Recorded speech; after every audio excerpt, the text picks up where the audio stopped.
Half a day, YouTube. Welcome back to my channel, Chandler's Retirement Live. It's a good life. So I'm Chandler, and today we're talking about friends in retirement. So in your retirement years, do you have any friends? Or are they all like mine? They're still working. So friends in retirement, yeah, it's important. So come with me, and I will show you how I navigated life after retirement, finding new passions, hobbies, and connections that enriched my days.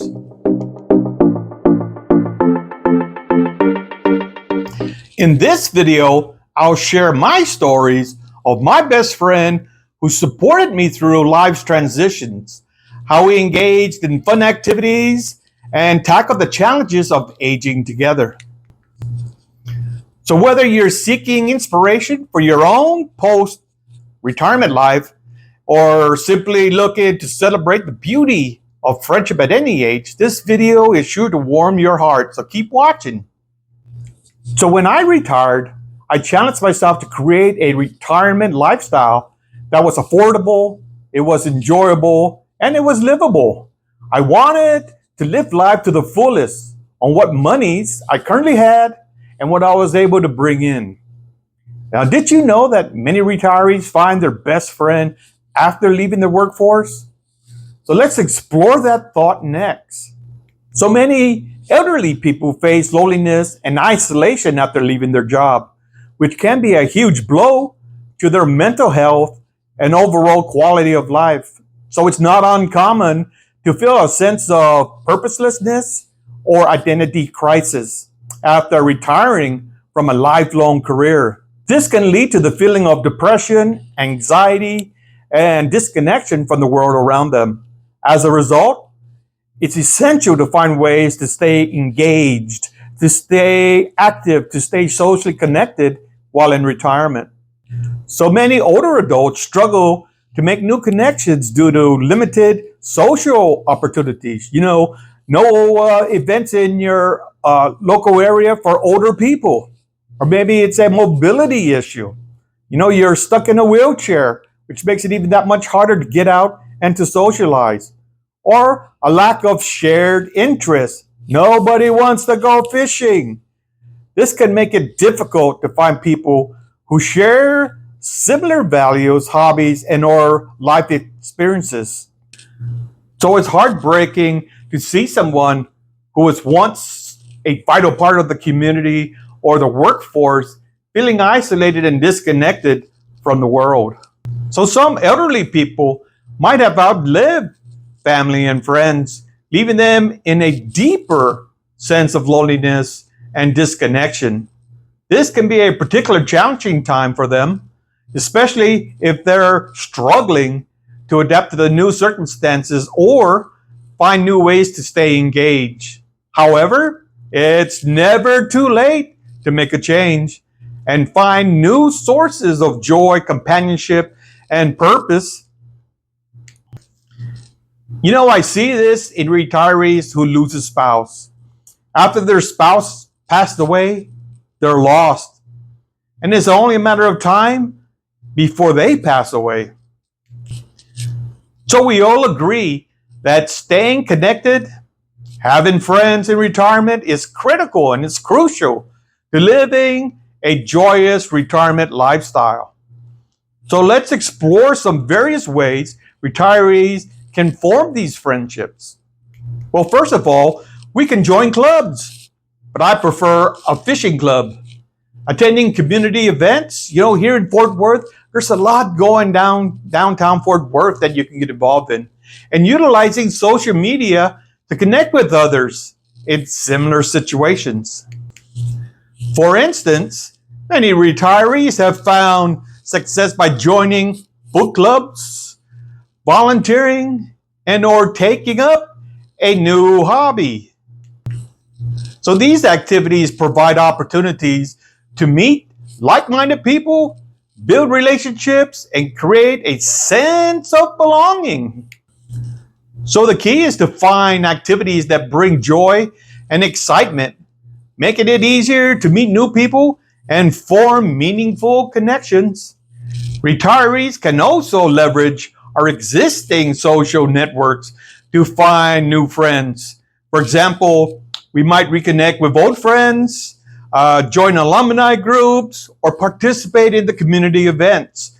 The possibilities are obviously endless, and it's often a matter of taking that first step and being open to new opportunities. Some retirees have even found friends through shared experiences, such as traveling. I notice a lot of the RV channels, when you watch them, people go camping in the woods and they meet those to the left or to the right, have a barbecue, and they make those new friends. Or it might be at the gas station when they're filling up their vehicles and they start up a conversation of where you're going, what you're doing. And pretty much they're exchanging phone numbers, texting each other's, and they're becoming new friends. Another shared experience is taking classes at maybe your local community college. Most local community college, they got a lot of adult courses that they do. So is there something that interests you? Take a class, meet somebody there. You never know where it's going to go. So these shared experiences, they provide the foundation for building relationships, creating common ground, and fostering a sense of camaraderie. This is the one that I like the best. Some retirees have found good friends through their pets, whether it's at a dog park. You go to a dog park, you let your dog go within the fence and it's running around. You take a seat on the bench and you start chatting with that person right next to you, making a new friend. Or maybe it's at the animal shelter or even the pet store. A lot of the pet stores nowadays, they have these events. Something has something to do with the pets. And so you bring your pet there, you meet somebody that has their pet there, their pet like your pet like their pet, and pretty soon, you and them, you're striking a conversation and you're making a new friendship. So these informal gatherings, they can provide opportunities to meet like-minded people who share a similar passion. So when I retired almost 3 years ago, I fell into that same trap of loneliness and isolation. So it's hard not to after working your whole life. Once I fully retired, all those connections, they just quickly disappeared, except one. As I struggled in silence, trying to make sense of what I was doing, my bestie would come alongside me and say the most loving, caring, and positive things to me. I was trying to build a retirement lifestyle that was affordable, enjoyable, and livable. In a previous video, I talked about the different lifestyles in retirement. Yeah, I'll link that video at the end of this video. And so if you haven't watched it, you can watch it. And if you want to watch it again, you can watch it again. But I'm a firm believer that, you have to understand what type of retirement lifestyle you're going to want before you do anything else. My retirement lifestyle is a stay-at-home, family-oriented, with a sprinkle of travel. What type of lifestyle are you wanting? Let me know in the comments. So during my first year of retirement, all my connections kind of drifted away. They were working, and I was at home, except for the few Facebook friends, my family, which was quickly moving all out of the house, and my bestie. I often thought about making new friends, but I was never really good at that. New friends would be like melting butter in a hot frying pan, and then it's gone. Maybe it's me. I talked to my bestie about it, and we had a long conversation. And then I realized that, I really didn't need no new friends. My bestie, my wife of 37 years, well, that is really all I needed. As long as she was willing to go fishing in my boat, we were good. So we both dove into making our retirement affordable, enjoyable, and livable. We're going on 3 years in retirement, and so far all is well. We continue to engage in activities all around us, and we're tackling the challenge of aging together. So somebody asked me, do you ever get tired of talking to your wife in retirement? How do you continue having conversations and not get bored? Now that answer was simple. You see, my wife, she's also my best friend. There's nothing that I wouldn't do for her or she wouldn't do for me. You know, we never run out of things to talk about. We even text each other, even right here in the house.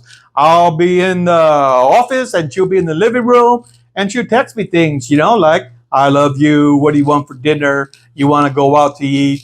And I'll text her back. Although we're probably shouting distance, within the house, we still text each other. You see, I'm lucky to have such a wonderful wife for life. Chandler's Retirement Life. It's a good life.